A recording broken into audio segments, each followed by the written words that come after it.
Hey guys, I'm Anna, and today I'm going to show you how to fix Cache App Error Code 504. So first of all, you need to completely restart your mobile device.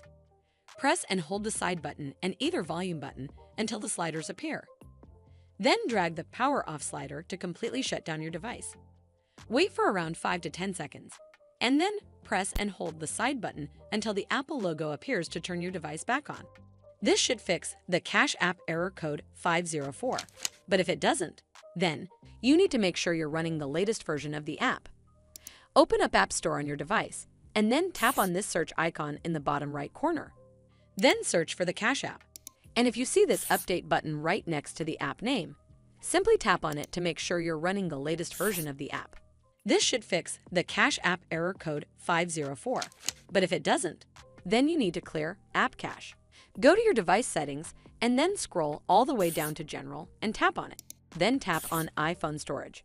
From here, search for the Cache App and then tap on it. Once you're on this screen, you need to tap on Offload App. Tap again to confirm.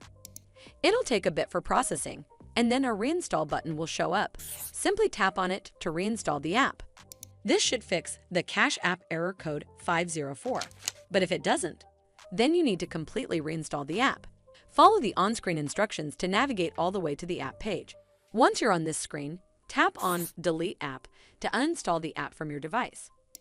Once uninstalled, you need to open up App Store and then search for the Cache App right over here in the search bar, and then click on this Get button to install it back on your device. 504. I hope you found this video helpful, and if you did, make sure you give it a thumbs up to see more videos like this, and don't forget to hit that subscribe button. We'll see you in the next one.